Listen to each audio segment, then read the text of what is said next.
você consegue perceber, assim, pela percepção de vocês que trabalham nesse ramo, como os pacientes se sentem em relação a isso? Se tem algum tipo de insegurança, algum medo em relação à radiação, né? Porque claro que eles vão já ter um medo, né, pela doença ou por alguma coisa assim, mas em relação ao tratamento ou à exposição à radiação, eles parecem ter assim algum tipo de receio? Então, a gente, sim, depende muito do paciente, né, mas a medicina nuclear traz até no nome, né, essa questão do nuclear, que o pessoal liga muito às bombas, a acidentes nucleares, né, e já traz um preconceito, né, assim, já sobre o que é. Pode voltar. Então, o termo nuclear já tem um preconceito, assim, que vem junto, né? Mas a gente tenta trabalhar com uma conscientização, explicação do procedimento para cada um dos pacientes, tentando fazer um risco mínimo, uma aplicação benéfica da radiação em saúde, mas que tenha seus mínimos riscos. E acho que de uma certa forma consegue ajudar bastante nesse quesito, né? A gente, nas terapias, acaba fazendo consultas, o físico, em alguns lugares, o físico faz uma consulta com o paciente também para explicar tudo, risco, toda a questão que o paciente tiver. Isso tem feito assim, uma melhora no entendimento e uma diminuição do medo. Que até aquela parte que eu disse, biologicamente, se o paciente está muito tenso, muito nervoso, a liberação do material é mais lenta, né? Isso pode gerar que o paciente fique internado mais tempo, etc., e até fique com radiação no corpo mais tempo. Então, se eu consigo tranquilizar o paciente antes, isso faz uma grande diferença no tratamento dele, assim, e até na liberação, na conduta do paciente. E aí é um dos papéis que a gente acaba tendo. Mas, assim, existe um medo, assim como existe em muitos casos, o paciente vem, isso é um contraste, eu sou alérgico a contraste, aí é um outro tipo de medo. Também há Tem, radiofármacos, né, que eles é, são às vezes injetados, às vezes ingere, não é isso? isso. A gente pode fazer por oral, né? Ingestão oral, ou por injeção administrada, ou até inalatório. E muitos têm essa preocupação, mas muitos até têm falta de preocupação, que às vezes é pior ainda. É 880, né? E o entendimento, alguns pensam que é como contraste lá da ressonância, que tem o gadolínio, né? Tem sou alérgico a iodo, e a gente tenta explicar que não dá, nada disso afeta no nosso caso, seria só aquele risco mínimo da radiação mesmo. Entendi.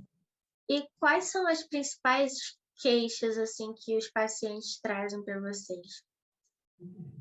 Quando são submetidos tanto à terapia quanto ao de imagem? Em relação, assim, queixas você diz no sentido de o que eles sentiram de efeitos, etc. Também, mas também em questão assim, você já meio que respondeu, na verdade, né? Da questão do medo e tudo mais, que, eu posso ter alergia, eu posso não sei o quê. E esse tipo de queixas que deixam, né, essas pessoas preocupadas, mas também em relação ao procedimento. Tem alguma coisa assim no procedimento que as pessoas costumam falar? Não, pouquíssimos deles, assim, o exame de medicina nuclear é um procedimento bem tranquilo. Acaba que as queixas que a gente escuta, assim, mais reclamações são mais relativas ao resto do procedimento. Quando eu faço uma cintilografia miocárdica, por exemplo, o paciente tem que ou ir na esteira, fazer um estresse na esteira, simular um estresse, ou ele faz esse estresse farmacológico que no início. Isso sim é uma coisa que acaba gera um certo incômodo, porque acelera o batimento, né, muda algumas características do paciente. Então, esse é mais um problema que acaba gerando. Tem alguns pacientes que sentem um gosto metálico nesse radiofármaco específico na boca. É claro que esse confinamento mesmo de quem faz a terapia com iodo tem um certo desgaste, que ele tem que ficar lá isolado da família, né? Tem uma série de... Ou quando eles fazem uma terapia com menos quantidade que a gente manda para casa, a gente orienta, você tem que ficar 1 semana, 2 semanas sem trabalhar, isolado em casa, só banheiro sozinho, E aí tem uma série de orientações, dá 3 vezes a descarga, por exemplo. Uma série de orientações que geram um certo transtorno para o paciente. E então, assim, não tem essa necessidade, né, de ter esse receio, esse medo exagerado, né? Claro que tem que ter, né, a prevenção, as precauções, mas não é necessário ter esse receio, por exemplo, como você falou da bomba nuclear, né? Que é É, extremo. isso, acho que com certeza esse receio não deveria existir, até muitos dos trabalhadores têm também muito receio. Acho que a conscientização e a educação é uma das partes que mais importantes nesse sentido, assim, informar também, aqui até eu acho que é parte do seu trabalho aí, do seu projeto. Isso impacta muito no nosso dia a dia, assim, a população e o paciente está informado em relação a isso. Muitos a gente nem vê, mas o paciente acaba não chegando para nós, porque ele, por medo, não quero fazer esse exame. A própria mamografia, né, que não é da medicina nuclear, mas é um exame que salva vidas, as pessoas postergam muito por medo. E assim, a gente sabe que a mamografia antecipadamente, né, ou de forma precoce, se diagnostica um câncer e trata logo. Então a radiação como um todo tem esse problema, assim, a falta de informação, a falta de conhecimento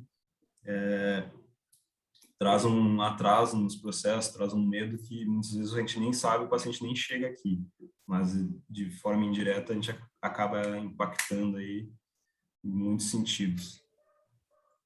Mas com Entendi. certeza não há um risco real de que as pessoas devam se preocupar. Então, muitas outras coisas, até nos treinamentos a gente costuma mostrar isso, né? Às vezes beber uma vez por semana ou quem fuma, isso são riscos muito maiores do que qualquer trabalhador que tenha todo dia uma pequena exposição à radiação. Mais ou menos nessas formas que a gente usa para mostrar que riscos existem em diversas áreas. Essa é mais uma delas, quem trabalha com eletricidade, quem trabalha em fornos, né? Toda área tem seu risco. A nossa área é um risco que é um conceito do nuclear, mas é um risco como qualquer outro que deve ser mitigado assim através da informação, basicamente.